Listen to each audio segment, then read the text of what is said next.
right. So I'm a geneticist and developmental biologist, and I have been in ICER for about 10 to 12 years. I work on this animal called as the fruit fly, which you can see on the left-hand side. And I basically model human disease and do genetic experiments using this model organism. Now, as I said, I would like to start with something which is part of the molecular biology module of what I'm supposed to teach to you.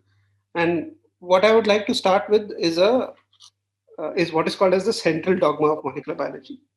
Now, the central dogma of molecular biology was proposed, as I will show you, in the early 1950s, which is pretty much almost 70 years ago. And uh, there are issues with calling the central dogma, which is again something I'll come to. But I will use this as the centerpiece of whatever I'm going to teach you over the next 5 to 7 lectures. So, whenever I talk to you about, for example, biomolecules, I'll refer to the central dogma. Whenever we talk about cell biology, I'll refer to the central dogma. And the central dogma will be sort of the bones of the flesh, which I will be talking about. Now, a dogma is supposed to be a belief or a set of beliefs which are held by a group or organization that others are expected to accept without argument. So it is a hard and fast set of beliefs which cannot be changed. And as you will realize when I talk to you about the central dogma, that is not what the central dogma is. Now, the history of the central dogma goes all the way back to the 1950s. And the person you see here on the right hand side is a gentleman called Francis Crick, and he's giving a lecture in 1967 in New York State in a university called the Cold Spring Harbor Laboratory, or CSHL. Now, in this meeting, as you can see in the blackboard behind, he's drawing a simple schematic, which today we know as the central dogma. And the origins of the central dogma, as it is drawn over here, goes all the way back to the late 40s to the early 50s. And here is a snapshot uh, of a document which Francis Crick wrote in the late 1950s, where he talks about the central dogma. And what the central dogma pertains to is basically the flow of information. Okay, and these are molecules you have, at least those of you who have done a little bit of biology till 10th or 12th standard have been exposed to. You know what DNA is, you know what RNA is, and you know what protein is. So, what this central dogma, or which we should actually call the central hypothesis, as you'll realize, pertains to the flow of information. Okay, and what it basically says is that information is stored in a molecule called DNA, and in the 1950s, it was not very clear where information was stored, and till the early 1930s and even in the 1950s, there were a set of people who believed that proteins were the repository of of information. Today we know that information is genetic and it is stored in DNA. And we'll come back to this era again and again in the next few lectures. So DNA, as we know today, is the repository of information. From DNA, information is transferred to protein. And at that time, it was not very clear how DNA, and this was a hypothesis. It was something which was proposed. It was not clearly proven. It was not clear if at all information would flow from DNA to protein, which was the executive molecule within the cell, how this would flow. And the proposal over here was it could flow directly from DNA to protein. There could be an RNA intermediate, and RNA intermediate could also transfer information to protein. And what Crick proposed at that time, that never could protein transfer information to protein, never could protein go back in time and transfer information to RNA, and never could protein transfer information back to DNA. So this basically the central dogma as it was proposed related to the transfer of information, and various possibilities were discussed in the top part, and in the bottom part what they thought at that point was not possible. Okay, and this dotted line over here, even in the 1950s there was a possibility that RNA could transfer information to DNA, And this was based on viral experiments on viruses which were carried out. Now, those people of your generation will see something very strange over here. They'll see that the type part in black is basically is DNA, RNA, and protein. But for some reason, the arrows are not in black, and that was because this was typed on paper with a typewriter. And in the 1950s, technology to use paintbrush or any other software to actually draw arrows was not there. So things were typed first, and the arrows had to be drawn by hand. Now, the central dogma, even though Francis Crick called it the central dogma, and we today know it as textbook material as a central dogma, was not really a dogma as it is defined by the Oxford Dictionary on the left and the Cambridge Dictionary on the right. It was not a fixed set of beliefs, it was a hypothesis, and this hypothesis basically was changed over time. And much of what we know about molecular biology can be understood by just each time you study something new, you imagine the central dogma in front of you, and then you ask yourself, how are things changing? How have we learned more and more about biology from the 1950s to the year 2000? Now, on the left, you see this sort of timeline which starts from 1900, and this is a very important year in biology, especially from the view of molecular biology and genetics. 1900, as we will go into and you have learned in your school, was the year that Mendelian genetics was rediscovered after almost 20 years by the Western world. And the rediscovery of Mendelian genetics, along with merging the Mendelian genetics with the evolutionary hypothesis, which happened in the 1930s, which is somewhere over here, led to a deeper understanding of biology. And the 1940s, 50s, 60s, 70s, which is all this range over here, was what we know as the golden years of molecular biology. Spectacular discoveries were made in this time. And in my class, I will touch upon about a few of them, probably 5 to 10% of them. Right? Which is why over here in 1950 to 60s, I call the decade of the Great Leap, and you'll understand what I mean. Now, from the 1900s to 1950s, the theories of Mendel were incorporated into the mainstream of biology. Evolutionary theory was incorporated into the mainstream of biology. And genetics was being done very, very routinely in universities and research centers all over the world. By the 1950s, Beadle, who would get a Nobel Prize, George Beadle later on, made this very famous statement, which again you have read in textbooks, that one gene made one enzyme. So there was a relationship between genetic material and the making of an enzyme, which at that time was supposed to be completely proteins. And even though this much was known, even though we knew what amino acids were, it was not completely clear whether what the genetic material looked like. And many people did not believe that DNA was the genetic material.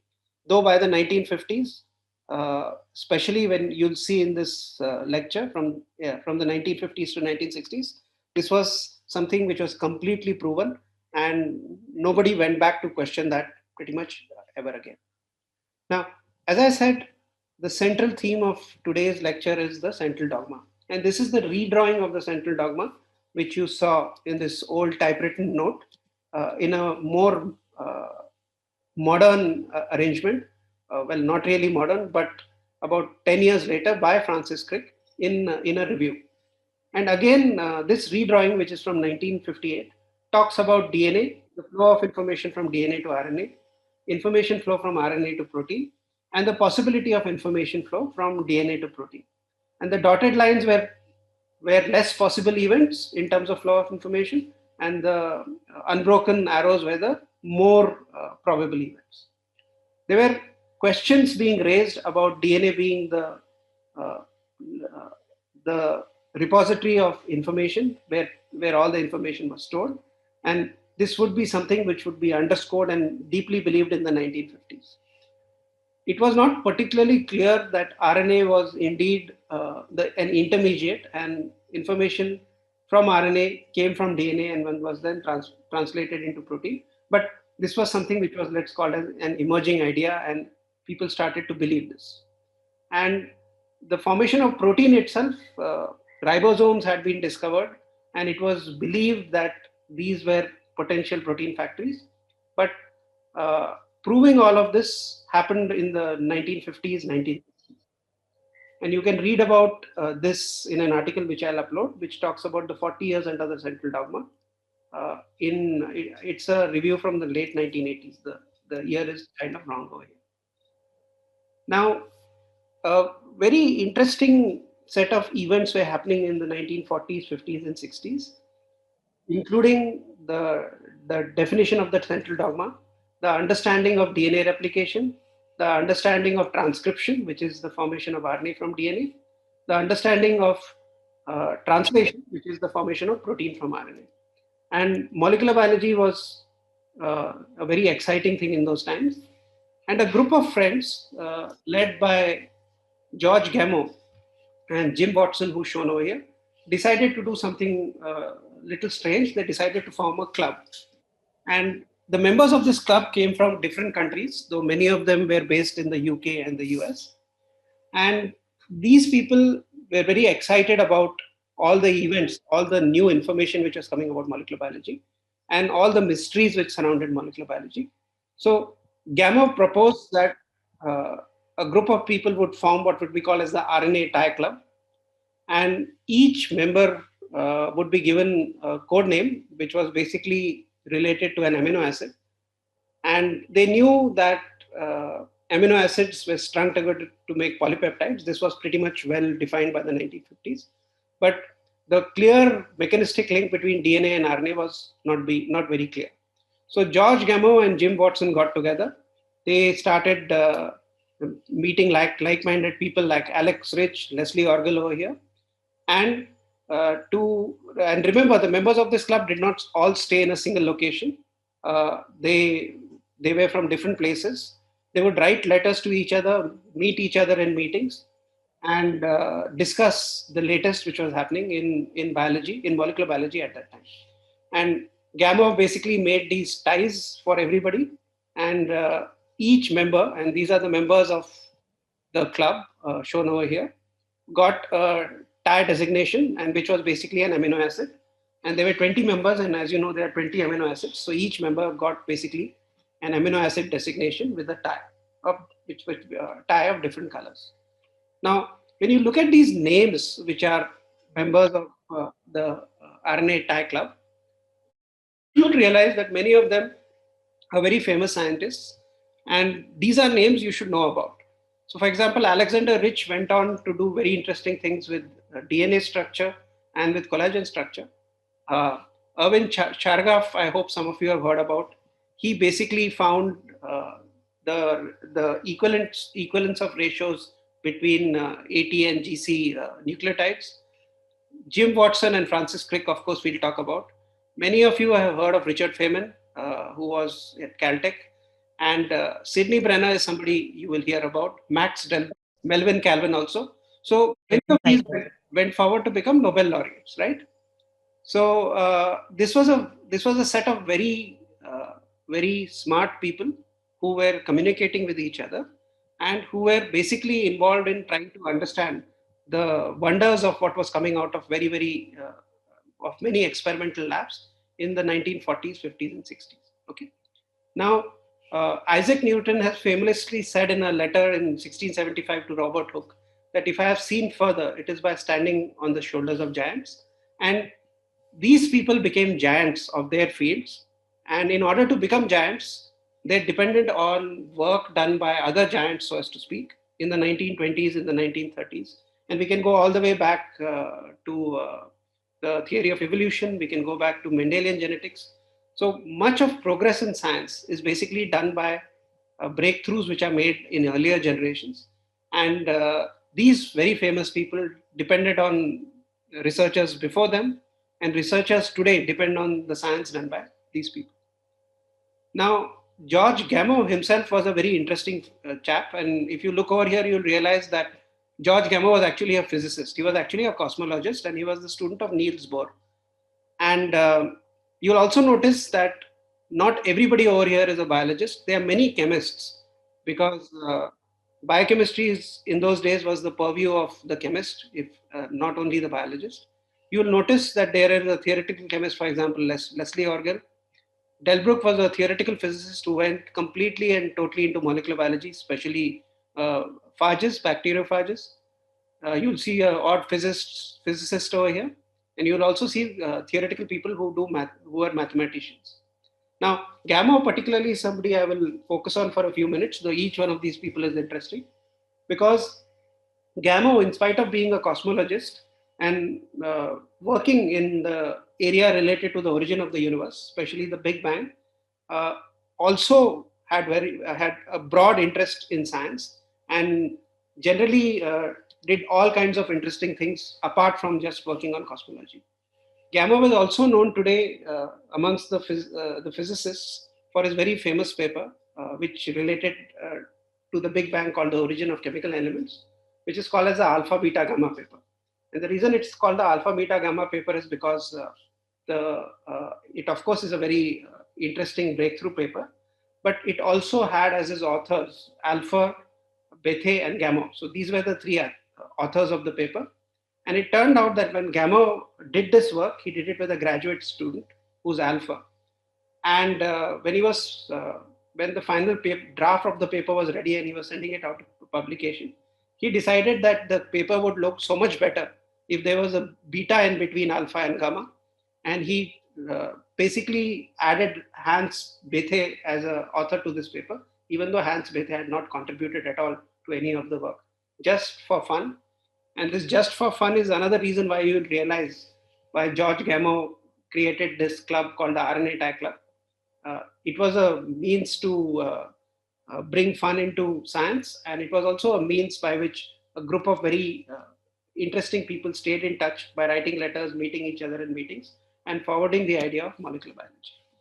So, so this is where we basically were in the 1950s. There was a relationship in terms of information flow between the three major macromolecules, which is DNA, RNA, and also protein. And what was not very clear at that time, and this is a paper written by Francis Crick in Nature in 1970, as to, and the crossover here marks the time period what we are talking about. Uh, is what the relationship between them in terms of flow of information. I know students are taught in high school about DNA makes RNA and RNA makes protein, but the central dogma was not about what makes what. The central dogma was what is the storage area for information. This information is used to build life, and how does this information flow? And figure one over here talks about all the possibilities of flow of information: DNA to protein, protein to DNA, protein makes protein, and so on and so forth. Figure two is the figure you saw earlier, which was scrawled in the late in 1950s by Francis Crick, which was a possibility of uh, DNA also allowing flow of information to protein. And this thing has changed a little bit. And the DNA to protein flow of information has never really been proved. But what was very clear as early as the 1950s was that absolutely Crick believed that protein information from protein could not be transferred back to DNA or to RNA. And this seems to be fairly clear, though there are many modifications on the central dogma. So here's the central dogma as we know it. DNA can replicate, and this is shown in the right-hand side. This is uh, this is where the genomic information is stored as ATGC, as the ATGC code, which you are aware of. DNA replication allows you to take information stored in DNA and make copies of it. And this is something you know happens in cell division during mitosis and also in meiosis. DNA is copied into two independent parts, and both these independent parts basically will go into two different cells. So the information is conserved from generation to generation by a DNA replication. Now, inside a cell, and this is a picture of a cell, information can be passed to RNA because it turns out that the way molecular biology and biochemistry have evolved in cells over the last few billion years, there appears to be a need for an intermediate, and DNA cannot pass on its information directly to the executive molecule, which is protein. So information is passed to RNA. RNA then basically is decoded because RNA is there in a certain form, which is very similar to DNA. It's also a nucleic acid. The process of making RNA from DNA is called transcription, and the molecule involved is RNA polymerase. And when transcription happens, mRNA is created, and in eukaryotic cells, mRNA is in a different compartment from where the ribosome is. Therefore, it has to be transferred through nuclear pores to the cytoplasm where the ribosomes are sitting. The ribosomes will read the RNA, which we now call messenger RNA, and this RNA will now be converted into protein. And this is called as this process is called as translation. And just for nomenclature's sake, I'm going to write down a few things which are sort of important in the future. So I will call the machine, and I'm calling it a molecular machine, which does replication. So this machine I'm going to call DNA dependent DNA polymerase. So replication is carried out by a polymerase which can polymerize nucleotides, but it is dependent on DNA. So it's a DNA dependent DNA polymerase, and we call it a molecular machine. Transcription is done by a protein called a RNA polymerase, but its full name is a DNA dependent RNA polymerase. Now, you know that RNA can also go back and form DNA. This is the process of reverse transcription, which we'll talk about in the next lecture. And we'll call that machine as a RNA dependent DNA polymerase, right? So you can start with RNA and you can make DNA. And you can take RNA and you can make protein. You know the ribosome does it, but let's just give it a name. Let's call it a RNA dependent amino acid polymerase. Well, polymerase is not a great term. We'll call it a RNA dependent amino acid. It can't be a synthase because it's not synthesizing amino acids. It's just stitching it together. And that is what the ribosome does. Fine. So I'll now show you a movie, which is a movie from the Cold Spring Harbor Laboratory, which is a famous laboratory in New York, where in the 1950s meetings were routinely held. And Jim Watson, who we'll talk about in the next few slides, actually became, for many years, the director of the Cold Spring Harbor Laboratory. All right, so let's see the movie. The DNA double helix contains two linear sequences of the letters A, C, G, and T, which carry coded instructions. Transcription of DNA begins with a bundle of factors assembling at the start of a gene to read off the information that will be needed to make a protein. The blue molecule is unzipping the double helix and copying one of the two strands. The yellow chain snaking out at the top is a close chemical cousin of DNA called RNA. The building blocks to make the RNA enter through an intake hole. They are matched to the DNA letter by letter to copy the gene. At this point, the RNA needs to be edited before it can be translated into a protein. This editing process is called splicing, which involves removing the green non-coding regions called introns, leaving only the yellow protein-coding exons. Splicing begins with assembly of factors at the intron-exon borders, which act as beacons to guide small proteins to form a splicing machine called the spliceosome. The animation is showing this happening in real time. The spliceosome then brings the exons on either side of the intron very close together, ready to be cut. One end of the intron is cut and folded back on itself to join and form a loop. The spliceosome then cuts the RNA to release the loop and join the two exons together. The edited RNA and intron are released and the spliceosome disassembles. This process is repeated for every intron in the RNA. Numerous spliceosomes remove all introns so that the edited RNA contains only exons, which are the complete instructions for the protein. Again, this is happening in real time.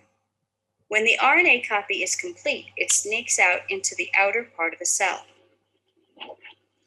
Then all the components of a molecular factory called a ribosome lock together around the RNA. It translates the genetic information in the RNA into a string of amino acids that will become a protein. Special transfer molecules, green triangles, bring each amino acid to the ribosome. Inside the ribosome, the RNA is pulled through like a tape. There are different transfer molecules for each of the 20 amino acids shown as small red tips. The code for each amino acid is read off the RNA 3 letters at a time and matched to 3 corresponding letters on the transfer molecules. The amino acid is added to the growing protein chain, and after a few seconds, the protein starts to emerge from the ribosome. Ribosomes can make many proteins. It just depends what genetic message you feed into the RNA. All right. So you saw an animation of what happens inside the nucleus, where the DNA dependent RNA polymerase sits on DNA along with many, many transcription factors. It copies all the information to a yellow nucleic acid strand, which is RNA. We'll come to RNA splicing a little later, but RNA is edited, and I'll explain why it is edited for those of you who have not done this earlier. And the edited RNA, which is the yellow strand, comes out of the nucleus, goes into the cytoplasm, finds a ribosome, and the ribosome reads the hidden code, the genetic code in the RNA, which originally is stored in DNA, and then makes a protein.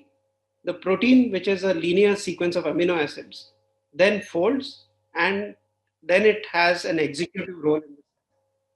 And this executive role is very important for life per se. And unless you have all the information stored in DNA, you cannot go through the process of transcription, translation, which is part of the central dogma as proposed by Crick. And you cannot make proteins. And if you don't have proteins, you basically cannot have life. All right. So now that you have a visualization of how the different molecular mechanisms in the central dogma are happening, you have an idea about the flow of information. Let's now go back to 1953. And 1953 again is a very, very critical and major year in molecular biology. And one element of the central dogma is DNA. And what we'll do now is we'll focus a little bit on DNA. Now, what you see in the picture is a historic picture taken on May 21, 1953, with Watson on the left, Crick on the right, standing in front of their model of what they thought DNA structure looked like. And they built this model and proposed this model in a very famous paper in Nature in 1953, which is shown on the right hand side. It was basically a one-page paper which spilled over to the second page a little bit, a few hundred words. And this paper, today we know, was very accurate about the structure of DNA. So did they solve the structure of DNA? No, they did not. Were they the first to model DNA? They were not. They, in fact, had modeled DNA multiple times in the 2 years before this paper was published, and they had modeled it in different ways. It was just that this model to them made a lot of sense, and they thought it was the correct model of DNA. Had anybody else modeled DNA? Yes. Every chemist in the world had tried to model DNA. It was the holy grail of molecular biology, and everybody knew that modeling DNA would be a great discovery. So what I'll do in the next few slides is tell you the story, a little bit of the story of how DNA was modeled and what was the background behind it. So the year is 1953 as shown on the timeline. These two people are very happy because they think their model is the model of DNA, and they will be even more happier 9 years from this point, because 9 years from 1953, which is 1962, they will receive the Nobel Prize for making this model. Now, let's learn a little bit about both these people, Jim Watson and Francis Crick. So Jim Watson is 23 years of age, not too far away from your age, a few years older. He's done his PhD already. He's from the United States, and he's come to Cambridge to study in the Cavendish Laboratory. Francis Crick, at 35 years of age, is a PhD student, and he's doing his PhD in the University of Cambridge. They are 10 years apart from each other. They meet when Watson comes to Cambridge. They hang around together, eat lunch together, and become friends. And they start taking interest in DNA per se, and also the potential structure of DNA. Neither of them actually does any serious experimental work. They, in fact, go around looking at data which is already published and start trying to think about what DNA would look like in terms of its molecular structure. In early 1953, the famous Linus Pauling, who is in the United States, publishes a DNA structure, and this structure is coming out in Nature. In that structure, there are three helices of DNA, and all the nucleotide bases are actually facing outside. Now, Watson and Crick are busy trying to build their own structure.